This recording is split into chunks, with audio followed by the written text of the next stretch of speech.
Bonjour à toutes et à tous. Nous sommes le jeudi 22 juillet 2021. Il est précisément 8h30. Bienvenue à ce 7e webinaire des conseils de talent Maestrium. Alors hier soir, vous étiez 99 inscrits. Merci de votre présence et de votre fidélité. Alors notre échange du jour va avoir pour thème restructuring, les nouveaux enjeux et réflexes issus de la crise Covid-19. Un vaste programme qui va être développé par nos deux acteurs spécialisés du jour, Michel Rességuier et Emmanuel Drey, que je vais présenter tout à l'heure. Alors avant cela, je vais accueillir mes deux associés Marc Fray et Hervé Dufort. Marc et Hervé, si vous pouvez me rejoindre. Voilà Hervé. Et est-ce que Marc est parmi nous? Marc va nous rejoindre. Il arrive. Il arrive. Je suis là. Voilà, le voici. Bonjour Marc. Donc aujourd'hui, Marc va être en charge de recenser et synthétiser l'ensemble de vos questions. Donc n'hésitez pas à poser vos questions au fur et à mesure. Sur la droite de votre écran, vous avez une section questions. Et Marc les relaiera auprès de nos intervenants. Et puis Hervé interviendra pour la conclusion de ce webinaire. Comme à chaque fois, en fin de webinaire, nous vous soumettrons 3 courts sondages d'appréciation de la qualité de cette émission. Donc, merci à chacun de prendre le temps d'y répondre en toute objectivité afin que nous puissions toujours nous améliorer. Alors, il est temps pour moi d'accueillir nos invités. Donc, j'invite donc Michel Rességuier et Emmanuel Drey à nous rejoindre. Michel Rességuier est président de Prosper, cabinet de dirigeants et de management de transition spécialisé dans le restructuring et la transformation des entreprises. Et puis, Emmanuel Drey est avocat associé du cabinet d'avocats Simon Associés. Michel, Emmanuel, bienvenue à tous les deux et nous vous laissons la parole. Bonjour Philippe. Merci. Alors, nous allons commencer par dresser un petit tableau macroéconomique de la situation ante-Covid et post-Covid pour bien comprendre les enjeux auxquels on doit faire face et les problématiques que l'on a à l'égard des différents chefs d'entreprise auxquels on parle. Donc, il faut savoir que pré-Covid, on avait une structure financière des entreprises qui était déjà assez fragile du fait que l'économie française est en fait sous perfusion de la dette depuis la fin des années 90. On voit, par exemple, tout ça, c'est des données qui sont issues de la Banque de France. On voit que les sociétés non financières, à la fin des années 90, leurs financements proviennent à 75% de la dette et à 77% en 2008. Alors certes, depuis 2008, on voit une tendance où la dette bancaire s'efface progressivement au profit de la dette de marché, des émissions obligataires et autres, mais il n'empêche qu'on a toujours une dépendance très importante puisque la balance globale demeure celle que je vous ai indiquée au début, même si maintenant la répartition s'est rééquilibrée au profit des dettes de marché. Et ça, c'est particulièrement vrai en plus à l'égard des PME qui sont extraordinairement dépendantes du financement bancaire, puisque 85% en 2019, 85% du financement des PME, ce sont des financements bancaires et on monte jusqu'à 95% avec le crédit bail. Donc, on a des sociétés françaises qui ont peu de fonds propres, qui restent avec peu de fonds propres et avec une énorme dépendance à la dette. Et d'ailleurs, on voit que la progression de la dette en France a été beaucoup plus importante qu'en Europe, puisqu'on a eu 4,1% de points de PIB entre 2017 et 2019, alors que l'augmentation sur la zone euro sur la même période était que de 0,6 points. Donc, on a des structures bilancielles fragilisées par un niveau de dette important. Ensuite, on voit que la crise financière, alors toujours par rapport à ce qui s'est passé avant la crise sanitaire, on se rend compte, je ne vais pas rentrer dans les détails, vous lirez les slides, on vous les laissera ensuite, mais on voit que le taux de couverture des frais financiers est passé de 7,1 à 6,26. Ça veut dire quoi? Ça veut dire que les frais financiers ont augmenté plus rapidement que les profits des entreprises sur la période, et ce alors même que l'on était dans une période de hausse des profits et de baisse des coûts de financement. Donc, on voit bien que il y a une fragilisation puisque on aurait dû normalement, face à cette tendance macro, avoir une baisse du taux de couverture, une amélioration du taux de couverture des frais financiers et au contraire, il s'est dégradé. C'est tellement préoccupant qu'en 2018, la Banque de France a inséré des limites d'exposition aux banques qui ne peuvent plus avoir que plus de 5% de leurs fonds propres envers des grandes entreprises très endettées. Donc, on voit qu'on était déjà en 2018 face à un problème systémique. Ce problème a été amplifié par la crise Covid qui a déséquilibré considérablement la structure financière des entreprises. Elles ont subi un choc d'activité de trésorerie considérable. C'est 3 semaines de chiffre d'affaires pour le premier confinement. Rien que pour vous donner une idée, c'est-à-dire 160 milliards d'euros. C'est leur choc. Alors certes, ce choc a été compensé, vous le savez tous, par des reports de charges qui ont permis de réduire de 50% le besoin de financement qui découlait de ce choc de trésorerie et ce choc d'activité. 135 milliards d'euros de PGE, la quasi-totalité d'ailleurs levée par des entreprises, par des TPE, PME, ce qui crée un risque systémique pour le secteur bancaire. Et puis, mais malgré cet effet d'amorti qu'il faut saluer, le gouvernement a fait le job, mais malgré cet effet d'amorti, on a des pertes de chiffre d'affaires et de résultats qui sont totalement irrattrapables et on a une augmentation de 8 points du taux d'endettement des entreprises en pourcentage de PIB. Quand je dis que les pertes de chiffre d'affaires et de résultats sont irrattrapables, c'est doublé par le fait que ça a été compensé par de la dette ou par de reports de charges. C'est-à-dire que les entreprises, avec la crise Covid, c'est un peu comme un chômeur qui a touché des indemnités, mais qui doit rembourser ses indemnités avec un salaire futur qui sera le même que celui qu'il avait avant la crise. Donc, on voit bien que ça dégrade totalement la structure financière des entreprises.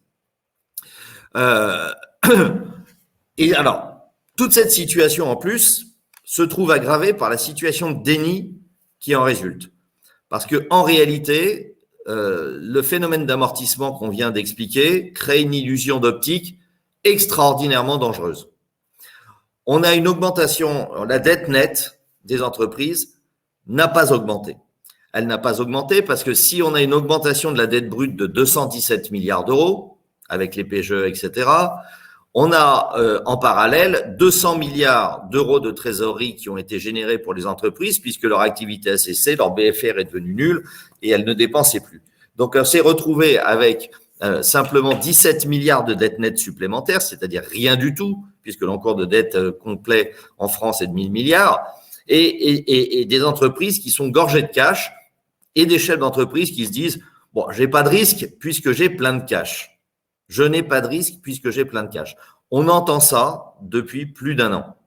Et c'est une illusion d'optique particulièrement dangereuse puisque, comme on vous l'a expliqué à l'instant, on a une dégradation considérable de la structure des financières des entreprises, à telle enseigne qu'un rapport de la Banque de France du mois de décembre 2020 qui examinait les risques systémiques pour le système financier pointait le fait que les 20% des PME ETI les plus performantes, donc on parle vraiment du haut du panier, le top du top, les trois premières sur le podium des Jeux olympiques des entreprises, eh bien ces entreprises-là, il leur manque 50 milliards de fonds propres pour restaurer des ratios financiers conformes à une structure financière normative. 50 milliards de fonds propres. Et ça, c'est le haut du panier. Donc, on voit bien que l'on a des entreprises qui risquent toutes de se retrouver avec une structure financière qui va affecter leur développement futur, qui va leur empêcher ou qui va rendre très compliqué le financement de leur projet d'investissement et qui va limiter les capacités d'embauche. Et avec un risque pointé par la Banque de France d'un cercle vicieux, avec quand le ralentissement de l'investissement va réduire l'activité des fournisseurs. Donc, alors, en plus, pour compléter le tableau, on se rend compte que dans la dernière analyse de conjoncture de la Banque de France, que le rebond, j'allais dire post-Seconde Guerre mondiale, que tout le monde annonçait, n'a pas vraiment lieu. Les entreprises continuent d'enregistrer des niveaux d'activité qui sont inférieurs à ceux d'avant-crise. Je raisonne en macro, il y a des entreprises évidemment qui ont tiré leur épingle du jeu, mais en macro, le niveau d'activité n'est pas suffisant. Et puis, on se rend compte aussi, et ça vous le savez tous, que la crise a été pour beaucoup de secteurs un formidable accélérateur de transformation des business models.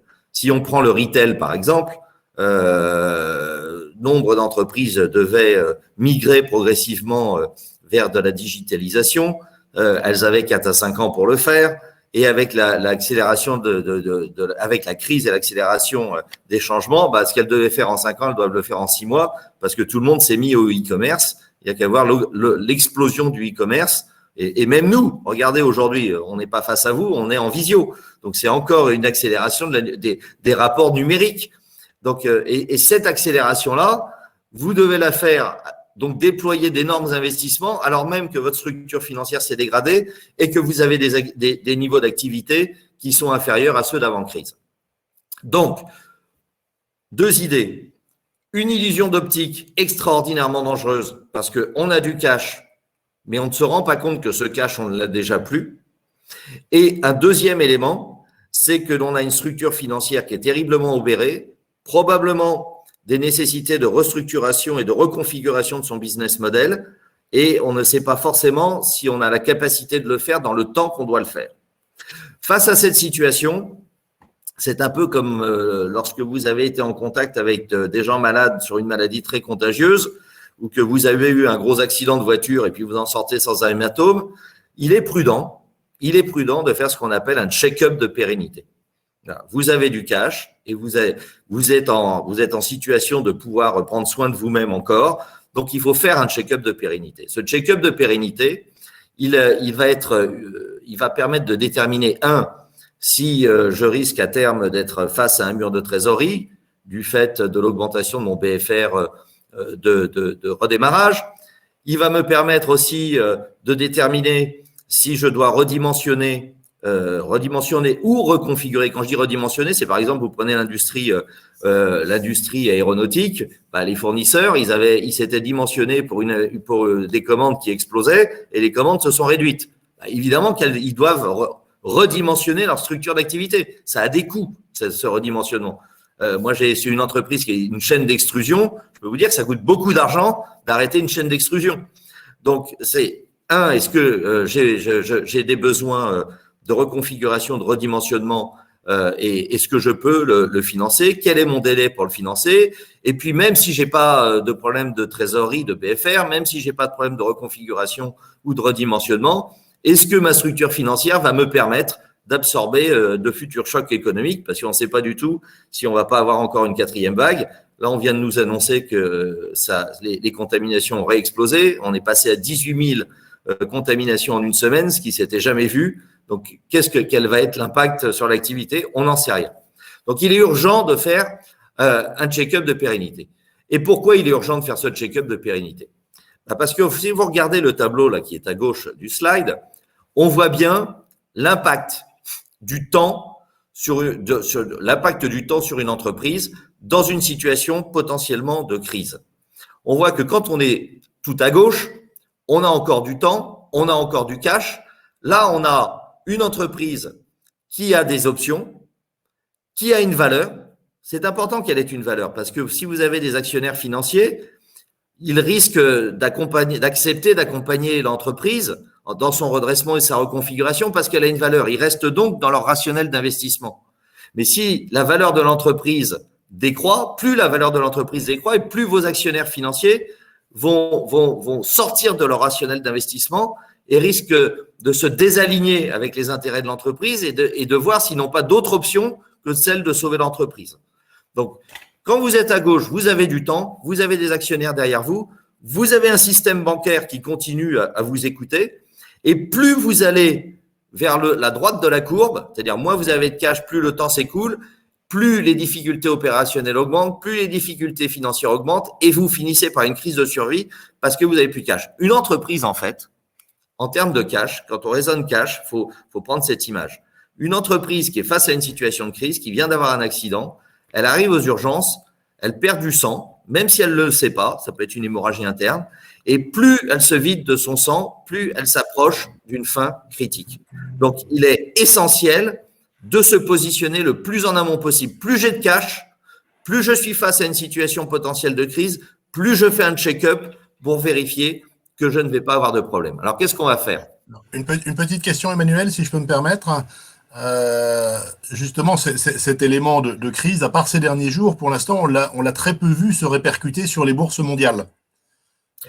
Alors, pour une raison simple. Alors, ça, on l'a vu, c'est pointé par la Banque de France dans son rapport de décembre 2020, qui montre qu'il y a eu, comme il y a une augmentation de la dette, comme il y a une augmentation des liquidités, comme des investissements ne se sont pas faits, il y a une accumulation de cash. Cette accumulation de cash, il faut bien qu'ils s'investissent. Ils s'investissent sur les actifs et on a des actifs qui ont récupéré des valeurs d'avant-crise. Mais des valeurs d'avant-crise qui sont complètement décorrélées du niveau d'activité. Et donc, on a un risque systémique sur le système financier qui est considérable parce que le jour où on va se rendre compte que le niveau de valorisation ne correspond pas au niveau de la santé financière des entreprises et au niveau d'activité, là, on risque d'avoir un dégonflement de la bulle violent qui va entraîner une crise de financement des marchés. Ok, merci. Alors, qu'est-ce qu'on va faire sur un check-up de pérennité? On va d'abord faire une prévision de trésorerie mensualisée, c'est-à-dire on va vraiment faire du mois par mois, au moins sur 12 mois. Alors, on sait bien que il y a un petit côté artificiel dans l'exercice et qu'il y a des tas de choses qu'on va pas voir, mais ça nous permet de voir quand même en situation normative si on a un risque de tension à terme. Et puis ça, évidemment, cette analyse de trésorerie, on va la sensibiliser en fonction de différentes hypothèses de worst case scénario pour voir où est-ce que ça va bloquer. Ensuite, on va essayer de faire une revue à 360 degrés des business models pour voir justement si on doit reconfigurer, si on doit redimensionner, si on doit modifier, etc., etc. Et puis, troisième élément qui est très important, puisque vous l'avez compris, cette crise Covid va entraîner des crises du financement. Il faut réévaluer en profondeur les modifications de la structure financière qui ont été engendrées par le Covid, en tenant compte de l'évolution de ces ratios financiers tels qu'ils sont pris en compte par les notations bancaires, c'est-à-dire fonds propres sur total de bilan, fonds propres sur endettement, etc., etc., parce que l'évolution de ces ratios va avoir un impact direct sur l'accès que vous avez aux services bancaires. Et quand on voit qu'on est dépendant du financement bancaire en France, c'est un sujet majeur. Et puis, vérifier aussi si on a des dettes avec des financiers, s'il y a des risques de breach covenant, puisque un risque de breach covenant, c'est une accélération des dettes, une exigibilité anticipée des dettes, et que la Chambre nationale des commissions aux comptes rappelle que quand il y a un breach covenant, eh bien, il faut considérer que la dette est devenue exigible et si on ne peut pas la rembourser, il faut considérer qu'on est en cessation des paiements et la jurisprudence dit la même chose. C'est important parce que l'évolution des ratios et les risques de breach covenant vont conditionner directement le maintien et l'accès de l'entreprise à ses financements. Et pour faire l'exercice que je viens de décrire, et là je ne brèche pas pour notre paroisse parce que c'est pas moi qui fais les analyses financières, il faut faire tout ça avec des conseils externes spécialisés. Non pas pour des questions de compétences, mais pour des questions de lucidité. Si on se fait un check-up à soi-même, sauf quand on est hypocondriaque, ce qui est rarement le cas des chefs d'entreprise, il est rare qu'on se trouve un problème. Il est très très rare qu'on se trouve un problème. Normalement, tout va bien. Donc il faut le faire par des gens qui vont vous dire la réalité des choses pour avoir une vision correcte de sa situation. Alors, la revue du business model, on va le faire idéalement selon le petit schéma de gauche. Donc, on va identifier toutes les problématiques qui sont nées de la crise. On va faire ensuite un état des lieux en voyant les problématiques de la crise, voyant les impacts qu'elles ont sur le business model en termes de rentabilité, en termes de trésorerie, en termes de viabilité du business model. Il va falloir identifier quels sont les enjeux pour faire face à ces problématiques et le calendrier pour faire face à ces problématiques, parce que qui dit calendrier dit intensité de cash que l'on doit sortir sur ce calendrier. Est-ce que je suis capable d'y faire face? N'oubliez jamais ça. Gérer une situation de crise, c'est gérer un calendrier de cash par rapport aux modalités que vous devez mettre en œuvre pour restaurer une situation normative. Donc, vous gérez le calendrier cash. Et puis, identifier les différents leviers que vous avez pour sortir de ça. Ça, vous allez le faire en parallèle avec un diagnostic actionnaire. Qui est votre actionnaire? quel est son rationnel d'investissement? Est-ce que c'est un industriel? Est-ce que c'est un financier? Ils vont pas regarder la situation de l'entreprise de la même manière et voir si la crise a un impact sur son rationnel d'investissement. Parce que un investisseur est par essence ambivalent. Un actionnaire, pardon, est par essence ambivalent. Il a bien évidemment intérêt à ce que l'entreprise s'en sorte, parce que, après tout, c'est son actif. Mais à un moment donné, ça peut être aussi son intérêt de sortir si l'entreprise risque de lui coûter plus cher qu'il ne risque d'en retirer. Donc, il faut bien garder à l'esprit qu'un actionnaire, son intérêt n'est pas nécessairement aligné avec celui de l'entreprise. Et Michel et moi, on passe notre vie à traiter des situations où on a un désalignement total d'intérêt entre l'actionnaire et l'entreprise, et il faut arriver à ce que ces désalignements d'intérêt n'aboutissent pas à la mort de l'entreprise. Et une fois qu'on a fait ce diagnostic, on va en tirer une détermination, une hiérarchisation des alternatives possibles. Quand je dis hiérarchisation, on va écarter toutes les solutions qui ne sont pas compatibles avec le calendrier cash que l'on a. Voilà. Et si la solution ultime nécessite un calendrier cash incompatible, eh bien, on va voir si on peut pas cranter des étapes intermédiaires qui vont nous permettre, par saut de puce, d'augmenter le calendrier cash. On va définir un certain nombre d'objectifs, on va les cranter dans le temps, on va faire une chronologie, et puis ensuite, on va le décliner d'un point de vue opérationnel en se disant bien, et ça, c'est aussi un problème que l'on voit avec Michel régulièrement, en s'en disant bien qu'une fois que la crise de liquidité immédiate ou la crise de liquidité potentielle est passée, faut continuer l'effort, parce que c'est pas parce que la fièvre est tombée qu'on est forcément tiré d'affaire. Le nombre d'entreprises que l'on sort de leur crise de liquidité et qui nous dégage, il n'y a pas d'autre terme, de leur dispositif, parce que on n'a pas envie de voir le médecin qui vous rappelle que vous avez été malade et qui, 6 ou 7 mois après nous avoir sorti du dispositif, prennent le mur, c'est incroyable. Et c'est pas parce que, et elles prennent le mur pas parce que le travail a été mal fait, mais parce qu'elles sont retombées dans le déni, n'ayant plus le souffle chaud de la crise dans la nuque. Voilà. Donc, c'est très important de savoir traiter l'immédiateté et s'inscrire dans le temps, d'où l'importance de définir un calendrier de sortie de crise et de consolidation de la sortie de crise. Les deux sont fondamentaux pour traiter une crise de manière correcte. Voilà. Donc, ça, j'en ai déjà parlé, mais ayez bien en tête la structure de financement. Donc, une fois que vous avez fait tout ça, si vous avez la moindre situation de crise potentielle, c'est-à-dire si vous vous rendez compte que votre entreprise, à un moment donné, va avoir du mal, eh bien, il faut, même si on a plein de cash, rappelez-vous le schéma que je vous ai montré, la courbe de temps, eh bien, je dis, même si on a bien de cash, je vais dire, surtout si on a bien de cash, plein de cash, il faut se mettre tout de suite dans un mental situation de crise. C'est-à-dire que je vais considérer que j'ai un risque vital et je vais le traiter pour précisément que ce risque vital ne se réalise pas. Donc, je vais mettre en place une équipe dédiée qui va faire ça 24/24 parce que moi, je dois gérer quand je dis moi, c'est moi, chef d'entreprise, je dois gérer le day-to-day business. Je n'ai pas le temps de traiter une situation de crise, donc il faut que ce soit quelqu'un d'autre qui le fasse, évidemment en coordination avec moi-même, mais je dois traiter le day-to-day business parce que c'est le socle sur lequel va se bâtir tout le redéploiement. Donc, je mets en place une équipe dédiée qui va travailler pour sortir de la crise. Et puis, je vais voir si je reste dans ma situation actuelle ou si je vais ouvrir une mesure de prévention des difficultés des entreprises. Je vous explique rapidement.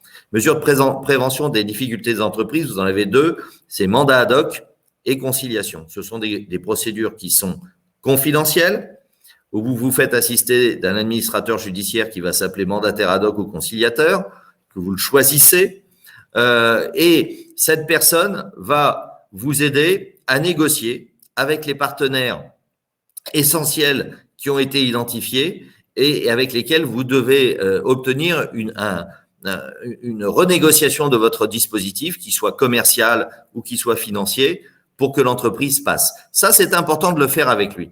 C'est important de le faire avec lui pour plusieurs raisons. La première raison, c'est quoi le paradigme normatif d'une entreprise ?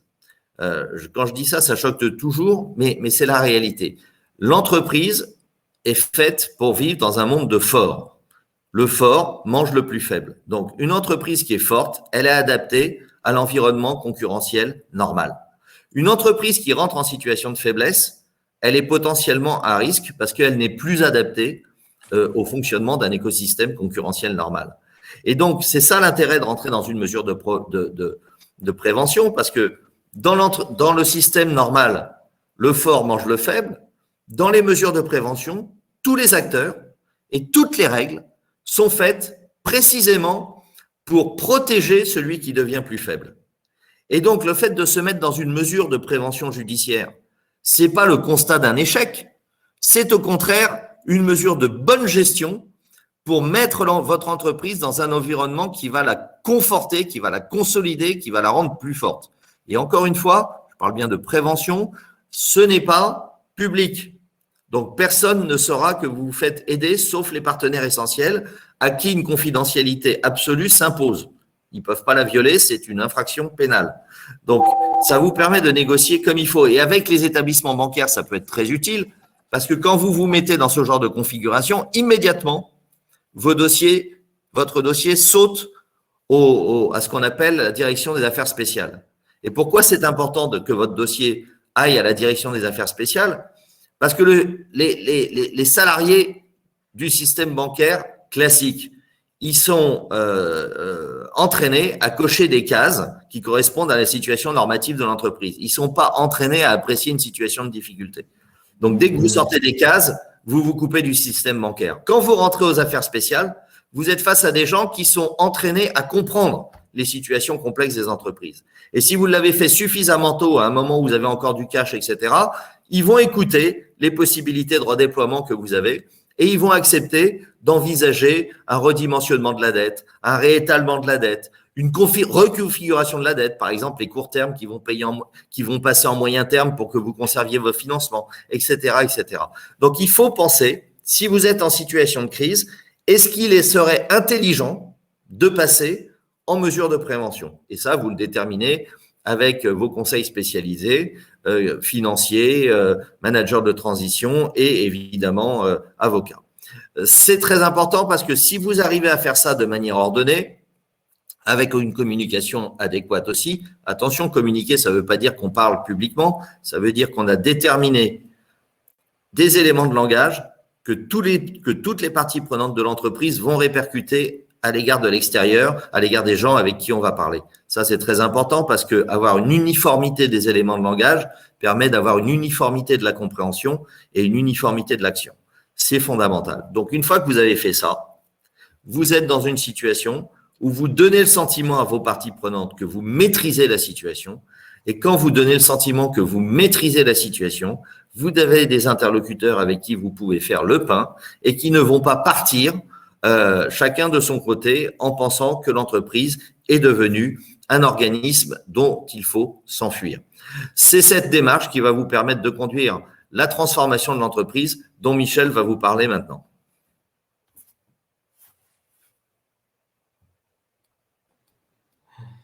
Merci Emmanuel. Voilà. Donc un petit mot, donc Prosphère, pour ceux qui ne connaissent pas, c'est une petite équipe de 20 salariés. Hein, on fait pas de management de transition du tout. Hein, on dirige des entreprises, effectivement, dont le modèle économique nécessite d'être transformé de manière vraiment très profonde. Donc voilà, j'ai 20 salariés, c'est une équipe très intégrée avec une méthodologie unique et depuis 20 ans, on a dirigé un peu plus de 180 entreprises. Je vous propose de… Michel, juste une petite interruption, pardon. Il y a une question sur la fin de la présentation d'Emmanuel. Dans le cadre d'un mandat ad hoc, comment réagissent individuellement les banques françaises? Est-ce qu'il existe des partenaires de plus longue durée que d'autres? Alors, les banques françaises vont réagir en fonction précisément du tableau de temps que je vous ai indiqué. Vous savez, c'est ce tableau qui montre le déclin de l'entreprise avec le temps. Plus vous allez être à gauche, plus la réaction des banques va être positive. On va se dire, tiens, j'ai quelqu'un de responsable qui n'a pas attendu, qui n'est pas dans le déni, qui m'informe. Vous savez, l'être humain, il a cette vertu extraordinaire, c'est qu'il sait, à titre individuel, qu'il va rencontrer des difficultés dans sa vie. Ce qui ne supporte pas l'être humain, c'est qu'on lui cache la vérité. Donc, quand vous allez voir quelqu'un en lui disant, vous savez, je risque d'avoir une difficulté, ou je commence à avoir une difficulté, c'est pas pareil que quand vous allez voir la même personne en lui disant, demain, je suis dans le trou. Si vous le faites en amont, vous avez immédiatement de la sympathie, même s'ils doivent défendre leurs intérêts, mais il y a une sympathie, une empathie naturelle qui s'instaure et une volonté de regarder si on peut vous accompagner et vous aider à sortir. Donc, la réaction des affaires spéciales que l'on a est directement liée au niveau de dégradation de l'activité dont on les informe. Ce n'est dans leur esprit, et vous le comprendrez, on est tous pareils, ce n'est pas normal qu'on les informe au dernier moment. Ce n'est pas normal. Ça veut dire qu'on les a pas traités comme des partenaires de confiance, on les a traités comme des gens à qui on doit cacher les choses. Quelqu'un à qui on a caché les choses, il vous aime moins que quelqu'un à qui vous faites confiance. C'est comme ça. Voilà. Donc, et s'agissant des acteurs plus long terme, oui, vous avez tout un tas de fonds d'investissement, etc. Mais ça devrait faire l'objet d'un autre webinaire de montrer les modalités de financement des entreprises en difficulté. Mais là, on rentre dans des structurations de financement qui certes coûtent cher, mais qui peuvent permettre aux actionnaires de préserver leur valeur malgré le coût qui va être supporté par l'entreprise. Merci beaucoup. Voilà. Donc, je voudrais partager avec vous, fondé sur cette expérience dont je parlais à l'instant là, quelques repères, des signaux faibles de l'entreprise effectivement qui commencent à être sur la pente dont Emmanuel parlait à l'instant, voilà, et qui sont des signaux faibles moins techniques que d'autres, voilà, donc que nous on a essayé d'identifier en screenant les 180 entreprises qu'on a dirigées depuis 20 ans. Et puis ensuite, je voudrais faire un petit focus sur deux outils qui me paraissent essentiels pour traiter précisément le plus tôt possible l'entreprise, les problèmes de l'entreprise et qui ne seront pas les outils externes dont Emmanuel a parlé, mais qui sont plus des outils internes. Hein. Donc, je reviendrai sur la question du modèle économique dont Emmanuel a parlé et je parlerai aussi de quelques repères de management qui me paraissent tout à fait essentiels en réalité, qui sont, à mon avis, vraiment décisifs dans la capacité de l'entreprise à sortir de la pente, là, j'aime bien ta slide là-dessus, Emmanuel, ou au contraire à glisser sur la pente de manière continue. Alors, les signaux faibles, vous en avez, nous on en a identifié 14 là sur cette slide, vous voyez qu'en haut à gauche, enfin tout à fait en haut de la slide, il y en a 3 là. Je vais juste en commenter 3 d'entre eux. Le premier en haut à gauche, là, ce n'est pas ma faute. Je vais le commenter particulièrement parce que je trouve qu'il est très intéressant en période de Covid. Donc, vous voyez qu'on n'est pas sur des repères là économiques, on est sur des repères humains, psychologiques presque. Je ne suis pas psy, mais voilà. Et nous, on l'a mis en haut à gauche parce qu'on considère que c'est le plus critique en réalité. Quand vous avez un manager, quel qu'il soit d'ailleurs, c'est évidemment pire s'il a davantage de responsabilités. Donc, quand vous avez un dirigeant, c'est pire que si c'est un chef d'atelier. Mais au fond, c'est le même problème. Hein. Quand vous avez un manager qui commence à dire « ce n'est pas ma faute ». Notre analyse, notre expérience, et vraiment, je respecterai que d'autres aient une expérience différente, hein, mais notre expérience, c'est que quand un manager commence à dire ça, et a fortiori donc un dirigeant, en fait, c'est un appel au secours. Il commence à se positionner dans une logique de culpabilité au lieu de se positionner dans une logique de responsabilité. Donc, autrement dit, il dit c'est le Covid, donc c'est pas moi. Alors, évidemment que le Covid est un détonateur dont le dirigeant ou le chef d'atelier, d'ailleurs, n'est pas ni coupable, d'ailleurs, enfin, il n'est pas coupable, ça c'est sûr. Mais le problème, c'est qu'il est responsable de traiter le problème quand même, en fait. Hein. C'est la fameuse distinction, d'ailleurs, que permet la sémantique française, hein, coupable et responsable, c'est pas le même mot, et malheureusement, on les confond énormément, et vous vous souvenez sans doute, enfin pour les plus vieux comme moi, de l'affaire Georgina Dufoy au début des années 90, hein, quand Georgina Dufoy a été jugée, et d'ailleurs innocentée par la Cour de justice des ministres, je ne sais plus comment ça s'appelle, à cause de l'affaire du sang contaminé, et qu'elle a néanmoins été carbonisée médiatiquement pour avoir dit à la sortie d'une audience judiciaire qu'elle était pleinement responsable de ce qui s'était passé puisqu'elle était ministre de la Santé au moment des faits, mais qu'elle n'était pas coupable, enfin qu'elle ne se sentait pas coupable, parce qu'elle ignorait que le sang était contaminé et donc toxique. Moi, je pense que Georgina Dufoy, elle avait raison, et que c'est très très important de distinguer la notion de responsabilité et de culpabilité, parce qu'évidemment, si dès que je suis responsable alors que je suis coupable, eh bien évidemment, je n'ai qu'une envie, c'est de ne prendre aucune responsabilité. Et tous ceux qui ont des enfants savent bien que quand leur enfant se blesse dans la cour de récréation, ils ne sont pas coupables de cette blessure, mais ils sont néanmoins responsables de le faire soigner, et pourtant ils sont incompétents. Je suis incompétent pour soigner un de mes enfants qui est blessé, je ne suis pas médecin, mais je suis quand même responsable qu'il soit soigné. Donc cette nuance, elle est extrêmement importante, et moi je trouve que quand un dirigeant, et un manager en général, encore une fois, commence à rentrer dans une logique, ce n'est pas ma faute, vous avez quelqu'un qui manifestement perd pied. Et la question, évidemment, par rapport à ça, c'est, oui, la question du Covid me paraît intéressante autour de ça, parce que l'enjeu, c'est qui va survivre face à des mêmes difficultés. Tu parlais tout à l'heure de l'industrie aéronautique ou de l'extrusion. Si je suis dans un secteur qui est extrêmement touché par les décisions gouvernementales post-Covid, tout le monde ne va pas mourir. Toutes les entreprises ne vont pas disparaître. Donc, ma responsabilité, c'est bien d'être dans les survivants. Et donc, quand je commence à dire c'est pas ma faute, j'exprime simplement que je ne sais pas comment faire pour être dans les survivants.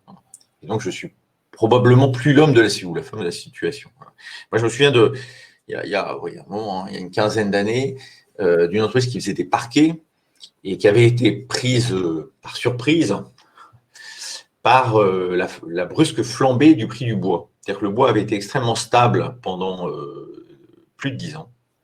Puis brusquement, le prix du bois a flambé. Bon. Évidemment, toutes les entreprises de parquet n'ont pas disparu, mais évidemment que ça a eu un impact sur le marché parce que le client final, du coup, achetait un parquet qui était plus cher. Et donc, vous avez un effet d'élasticité prix, bon, classique, qui a joué. Bon. Et donc, l'entreprise dont je m'étais occupé, elle avait ce problème-là. Et mon prédécesseur, si je puis dire, avait eu ce réflexe-là de dire c'est pas de ma faute, c'est le prix du bois qui flambe.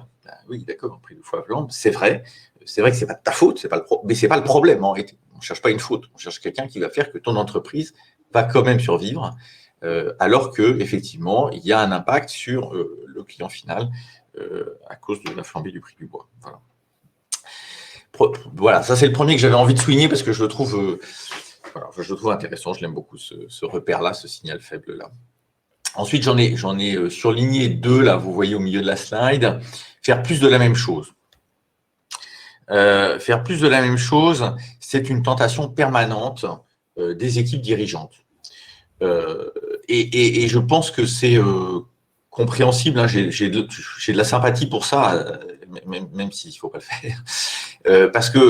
Parce qu'au fond, quand on est dirigeant, d'abord en général, on a un certain âge, moi j'ai 58 ans, voilà, on s'est construit, on s'est un peu solidifié, et donc on sait où est-ce qu'on est bon et où est-ce qu'on est moins bon, et on aime bien là où on est bon, et on n'aime pas beaucoup faire là où on n'est pas bon. Voilà, c'est assez logique. Hein. Voilà. Et donc, on est tenté finalement de s'enferrer dans ce qui a fait notre succès. Or, quand il y a des phénomènes de rupture comme celui qu'on a vécu l'année dernière et qu'on continue à vivre d'ailleurs, voilà.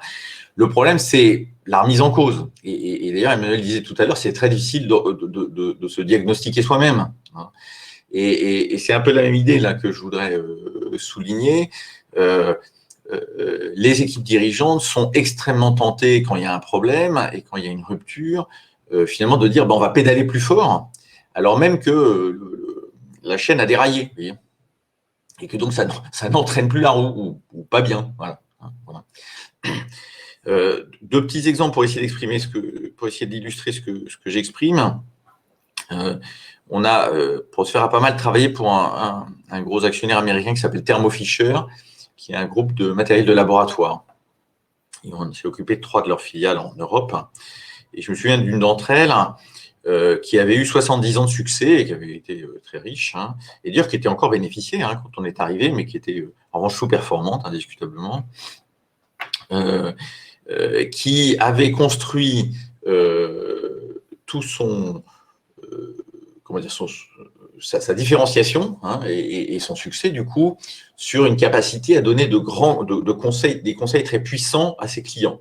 Et donc, j'avais dans l'entreprise une batterie d'ingénieurs très spécialisés, des chimistes, des microbiologistes, etc., qui passaient leur journée à conseiller les clients pour utiliser nos produits. Et puis à rédiger sur papier Bible un catalogue absolument gigantesque de je sais pas combien, 2000 pages, où ils expliquaient aussi comment utiliser nos produits. Puis j'avais même, au rez-de-chaussée, je me souviens, des laboratoires avec des paillasses, comme quand j'étais à l'école en 3e, on appelait ça la science naturelle, mais je sais que ça n'existe plus. Voilà. Et là, on testait les applications de nos clients avec nos produits pour mieux les conseiller. Et quand on a fait les travaux que je décrirai tout à l'heure, en parlant des outils, on s'est rendu compte qu'en fait, le client ne valorisait plus cela. Et donc, moi, j'avais une équipe et mes prédécesseurs n'étaient pas des idiots. Mes prédécesseurs, c'est des gens qui avaient été choisis par l'actionnaire parce qu'ils avaient un beau track record dans le secteur du matériel de laboratoire. Et voilà, c'est pas des nuls, évidemment. Simplement, justement parce qu'ils avaient un beau track record dans ce secteur, ils étaient bons dans ce secteur, sauf que ce secteur avait vécu une rupture et qu'ils ne l'avaient pas vu parce que, évidemment, c'est là qu'ils étaient bons et donc ils pédalaient plus fort là où ils étaient bons. Et en réalité, ce qui se passait, tout simplement, c'est que les clients n'avaient plus d'intérêt, je passe sur les raisons pour lesquelles c'était le cas, mais n'avaient plus d'intérêt pour ces conseils et donc pour toute cette énergie et toutes ces dépenses qu'on faisait pour leur apporter de la valeur ajoutée. Ce n'est pas ça qui les intéressait aujourd'hui, alors que c'est ça qui avait fait la fortune de l'entreprise pendant des années. Le deuxième exemple que je voudrais vous donner rapidement, je surveille l'heure, c'est Agatha, les bijoux Agatha, qui était un redressement que j'ai adoré, je dois dire, même si quelques années après, malheureusement, comme vous l'avez peut-être vu dans la presse, l'entreprise s'est recassée la figure. Agatha, ça a été un succès fantastique. Dans les années 80, ça a été créé en 74, Agatha. Et moi, en 1980, j'avais 17 ans. Et donc, je m'en souviens bien, la cible idéale d'Agatha, je voyais Emmanuel se rigoler parce qu'il connaît mon histoire là-dessus. La cible idéale d'Agatha, c'était ma femme quand elle avait 15 ans, ou 18 ans, ou 20 ans. C'était Neuilly, Hauteuil-Passy, Versailles, etc. Voilà. Le logo, le motto plutôt du fondateur d'Agatha, c'était chic et pas cher. Bon. Et quand moi j'arrive, en fait, les difficultés d'Agatha commencent à la fin des années 2000, et moi j'arrive en 2015 ou 2016. Donc ça fait déjà quelques années que l'entreprise est déficitaire. Et en fait, avec le travail qu'on a fait, on s'est rendu compte que toute l'entreprise était concentrée sur cette cliente-là. C'est-à-dire toujours ma femme, sauf qu'elle avait plus de 50 ans. Bon. Et que donc son rapport au bijou avait complètement changé. Et en fait, les équipes d'Agatha continuaient à faire la même chose que ce qu'ils faisaient 30 ans plus tôt, ou 40 ans plus tôt, pour la même cliente. Et cette cliente-là n'avait plus le même intérêt pour les bijoux. Elle est toujours chez Agatha d'ailleurs, mais en fait, elle considérait Agatha comme, comment dire, un peu comme la pacotille, quoi. Enfin, je suis un peu péjoratif, donc j'espère que personne d'Agatha m'en voudra. Mais voilà, versus ce qui était le bijou qui la rendait belle quand elle avait 15 ou 20 ans. Vous voyez. Donc vraiment, ça c'est la tentation de faire plus de la même chose et de sortir par le haut nous paraît un risque majeur quand il y a des phénomènes de rupture comme celui qu'on évoque aujourd'hui. Bon, et puis rapidement, j'ai quand même surligné un troisième élément, c'est les engagements hors bilan. Là, donc là, je reviens à des éléments plus économiques, plus mathématiques, plus financiers, classiques. Mais vraiment, c'est un point auquel il faut faire très très attention. Nous, on a vu beaucoup d'entreprises dont les comptes étaient parfaitement certifiés, mais en réalité ne reflétaient pas les engagements réels de l'entreprise. Et ça prenait l'entreprise de travers. Notamment, vous savez, lorsque vous avez des projets à long terme, on a adressé Compin. Vous savez, Compin, c'était c'est toujours, je pense, le premier fabricant d'équipements de voitures de train. Donc, dont le principale valeur ajoutée, ce sont les sièges, qui est pas assez cher. Voilà. Et donc, si vous ne gérez pas correctement des projets comme ça à long terme, qui sont en fait contractualisés sur une dizaine d'années, avec des acomptes au début qui sont assez forts, notamment pour financer les études qui sont importantes, voilà, et que vous ne calculez pas correctement vos pertes à terminaison, vous partez dans le mur sans vous en rendre compte. Voilà. Bon, ça, ce n'est pas forcément lié au Covid, c'est plus général, mais j'avais envie de le mettre en exergue. Alors, je n'ai plus de souris, pourquoi ma souris ne me répond plus? Voilà.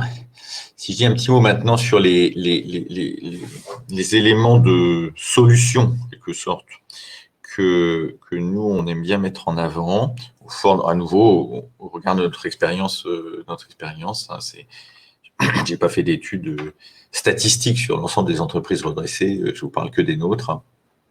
Je voudrais pointer deux choses qui sont donc la question du modèle économique et puis la question du mode de management.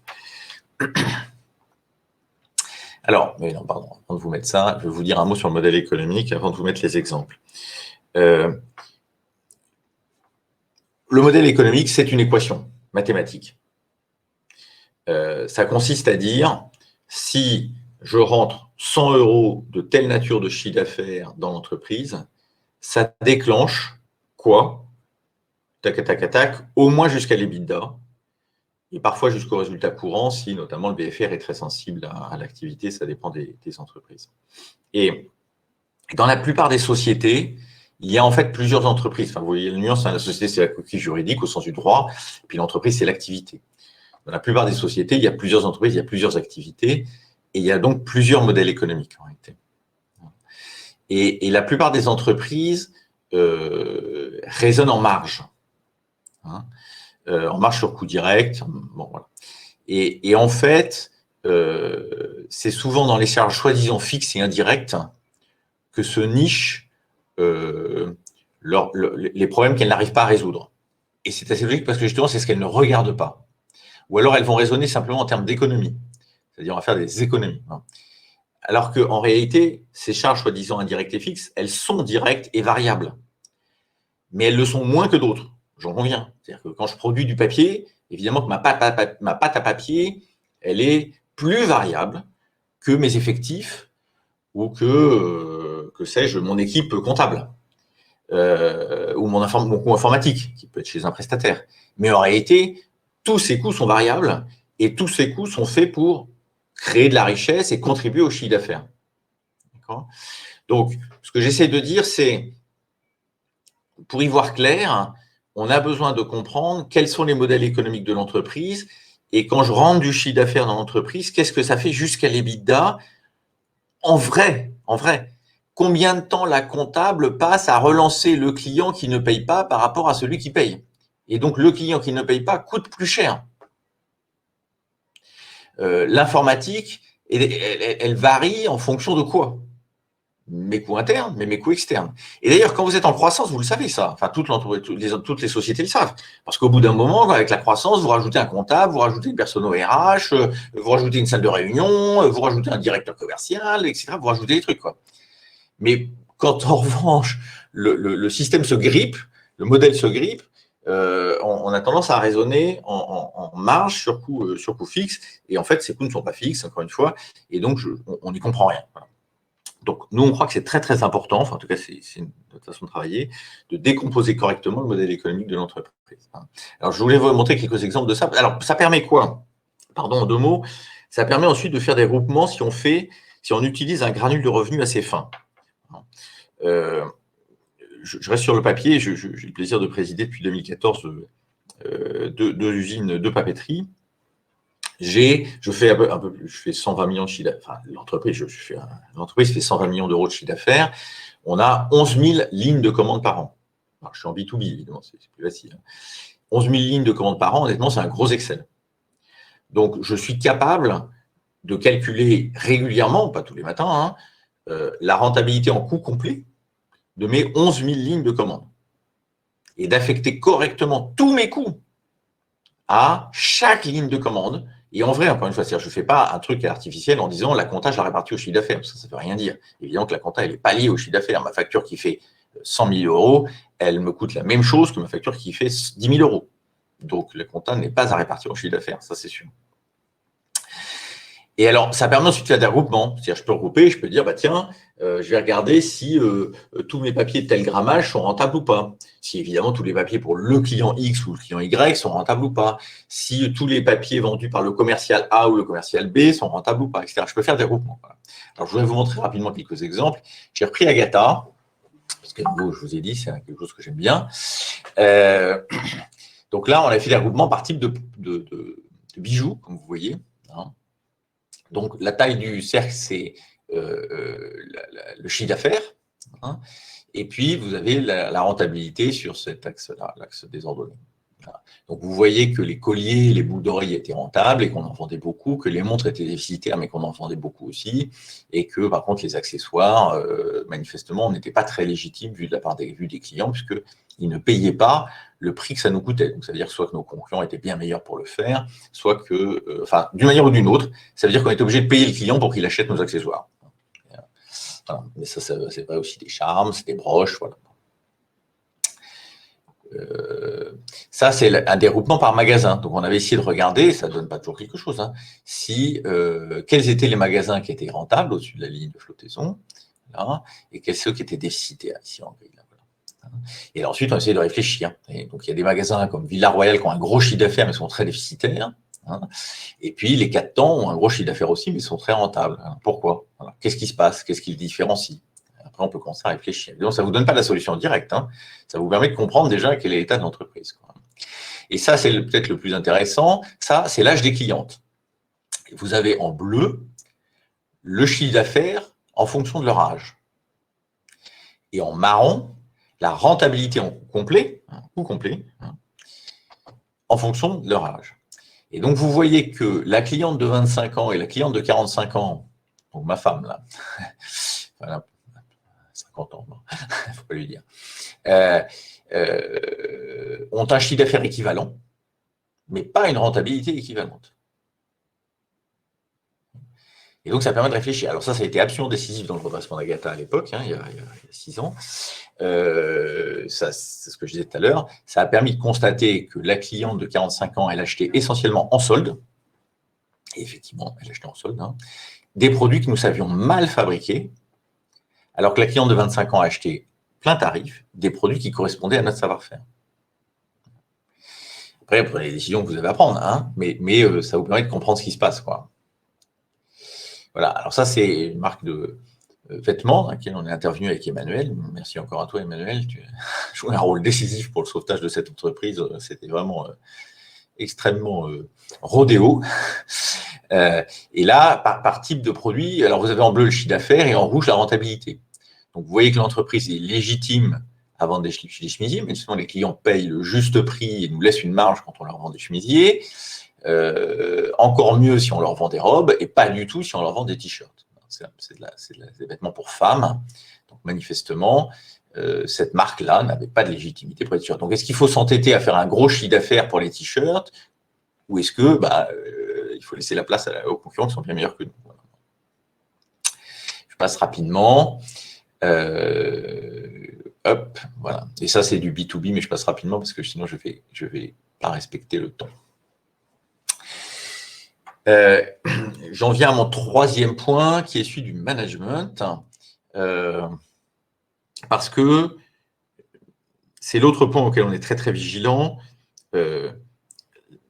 Ça rejoint un peu ce n'est pas ma faute, hein. C'est-à-dire que la question de qui est responsable de quoi et qui décide quoi est souvent très floue dans les entreprises et notamment entre les actionnaires et les dirigeants. Alors ça peut être la même personne et dire si c'est la même personne, c'est d'autant plus compliqué à démêler, évidemment, et c'est d'autant plus important d'essayer d'avoir un système de gouvernance qui permet à la personne en question de temps en temps de prendre sa casquette d'actionnaire et de se demander si elle se choisirait comme dirigeant, quoi. Alors en fait, elle se choisirait toujours, évidemment, hein. Simplement, elle peut s'entourer différemment si elle sent qu'elle n'est plus tout à fait le dirigeant dont l'entreprise a besoin en ce moment. Juste rappeler rapidement que devant la loi, la responsabilité ultime d'un dirigeant, c'est la pérennité des activités. Ça n'est pas la croissance. Ça n'est pas de multiplier les bits par 2. Ça n'est pas le prix de vente, la plus-value que font les actionnaires. Alors, tant qu'on n'a pas à répondre devant la loi de ce qu'on fait, il n'y a pas de problème. Hein. Enfin, je veux dire, il faut que quelqu'un se plaigne. Hein. Et en général, ce que j'évoque là intervient quand, précisément, l'entreprise est en difficulté et qu'il y a un tribunal et un procureur qui regardent ce qui s'est passé. Et est-ce que finalement, le dirigeant, il s'est vraiment préoccupé de la pérennité des activités ou il s'est occupé de faire du window dressing, par exemple, pour vendre plus cher? C'est une responsabilité très lourde, hein, moi je pense. Hein, vraiment, ça justifie que le dirigeant soit payé cher. Hein, il y a pas de problème. Mais c'est vraiment sa responsabilité. Et donc, je me méfie toujours du dirigeant qui se comporte comme un salarié de l'actionnaire. Moi, j'ai vu trop de dirigeants me dire c'était une connerie, mais l'actionnaire le voulait. Donc, j'ai fait ça. Genre, je suis obéissant, quoi. Je suis loyal, je suis un bon garçon, au fond. Et puis, il justifie comme ça, en plus. C'est-à-dire, je suis gentil, quoi. Hein, je suis gentil, voilà. Mais non, quoi. Quand je suis en responsabilité, je ne suis pas, je suis, voilà, j'ai mis ça comme le patron d'un navire ou d'un avion, seul maître à bord après Dieu. Simplement, pour tenir cette posture, il ne faut pas avoir peur d'être viré. Effectivement, l'actionnaire, il a un pouvoir, il n'en a qu'un d'ailleurs. Enfin, il peut vendre des actions, ça c'est un truc. Puis l'autre truc qu'il peut faire, c'est me virer. Il peut me nommer et me virer. Après, il ne peut rien décider pour l'entreprise. Il n'a pas le pouvoir de décider quoi que ce soit dans l'entreprise. Et donc, c'est très bien de discuter avec l'actionnaire, de réfléchir avec lui, de brainstormer avec lui, etc. Enfin, je veux dire, il n'y a pas à être déloyal vis-à-vis de son actionnaire, mais il y a à assumer sa responsabilité pleinement, entièrement. Moi, je me souviens notamment chez Thomas Cook, il y a 10 ans, hein, quand je suis arrivé, l'informatique ne marchait pas du tout, c'était dramatique. Vraiment dramatique. Dans les agences, les salariés mettaient 3/4 d'heure à lancer l'ordinateur. Donc, vous aviez un client qui rentrait le matin à 9h quand on avait ouvert l'agence, on lui disait repassez dans 3/4 d'heure parce qu'on ne peut pas ouvrir. Voilà. Ça tourne. Bon. Et mon prédécesseur disait ah, mais je ne peux rien faire, c'est un contrat groupe. Et bien, ça, c'est un mensonge. Ça, c'est un mensonge parce que le contrat signé par la maison mère à Londres ne pouvait s'appliquer dans ma filiale française Thomas Cook SAS que parce qu'il avait signé une petite page d'avenant qui disait que ça s'appliquait dans la filiale française. Mais en aucun cas, le directeur informatique ou même le président de Thomas Cook UK ne pouvait imposer à la filiale française le système informatique dans lequel on était. Et d'ailleurs, moi, j'ai fait comme ça. J'ai attaqué le prestataire en disant je m'en fous, voilà, je me fous du contrat groupe, quoi. Alors ça me paraît extrêmement important, vraiment extrêmement important. Plus la responsabilité est diluée, moins il y a de redressement, quoi. Et du coup, ça donne au manager, il faut vraiment que j'aille vite, je vais m'arrêter là, la responsabilité d'être, je vais passer assez vite, hein, le garant des valeurs du vivre ensemble, c'est vraiment sa responsabilité ultime, et puis le niveau de performance dont je parlais à l'instant, dont l'entreprise a besoin pour être pérenne. Je vois qu'il est 27, donc je crois qu'il faut que je m'arrête, Marc. Hein. Oui, Hervé. On a encore... Effectivement, on arrive au bout, mais merci vraiment pour cet exposé extrêmement clair et détaillé. D'ailleurs, il y a eu relativement peu de questions, ce qui veut bien dire que vos explications étaient très claires. Marc, juste un point, parce que ce que vient de dire Michel est extrêmement important sur le fait que le dirigeant doit être seul maître à bord et ne doit pas se comporter comme le salarié de l'actionnaire. Et pour revenir aux mesures de prévention, je rappelle que ces mesures de prévention, il n'y a que le dirigeant qui peut les ouvrir. Oui.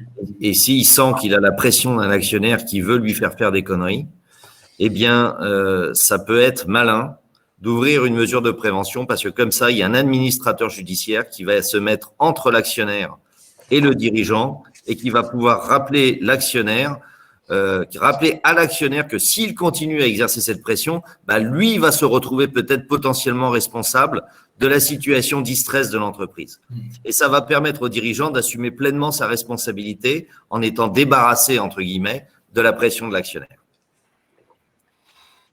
Bon, et puis, on a toujours le choix, effectivement, de dire si l'actionnaire veut faire quelque chose avec lequel je ne suis pas d'accord, je m'en vais. Exactement.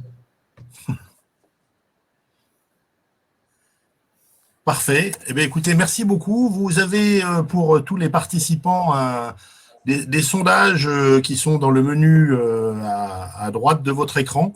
Donc, n'hésitez pas à nous donner votre avis sur ce webinaire.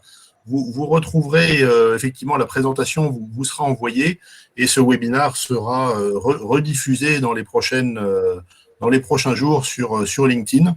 En tout cas, merci beaucoup Michel et Emmanuel parce que c'était vraiment passionnant. Ça fait du bien d'avoir effectivement ce partage d'expérience et l'ensemble de ces exemples très intéressants. Voilà, alors peut-être qu'on peut passer la dernière slide qui vous permettra de retrouver les coordonnées de nos passionnants intervenants Michel Rességuier et Emmanuel Drey, que je remercie à nouveau pour cette intervention. Et puis, je vous remercie également tous et toutes pour vous être levés tôt en ce 22 juillet et avoir assisté et participé à ce webinaire. Et vous savez, on a une tradition, on publie un sondage, donc à chaque fois, comme l'a rappelé Marc, n'hésitez pas à compléter les 3 questions. Et j'en profite pour annoncer le prochain webinaire qui n'aura pas lieu cette fois-ci au mois d'août, où nous marquons une petite pause, comme beaucoup d'entre vous, je pense, mais qui aura lieu le 9 septembre prochain. Le thème sera « Les nouveaux enjeux de sécurité des systèmes d'information face aux cyberattaques ». Et nous aurons alors le plaisir d'accueillir Pascal Antonini, qui est un associé du cabinet EY Consulting, spécialisé dans la sécurité des systèmes d'information. Passez un bel été d'ici là, et surtout, portez-vous bien. Un grand merci à tous et toutes. Merci, au revoir. Merci à tous, au revoir.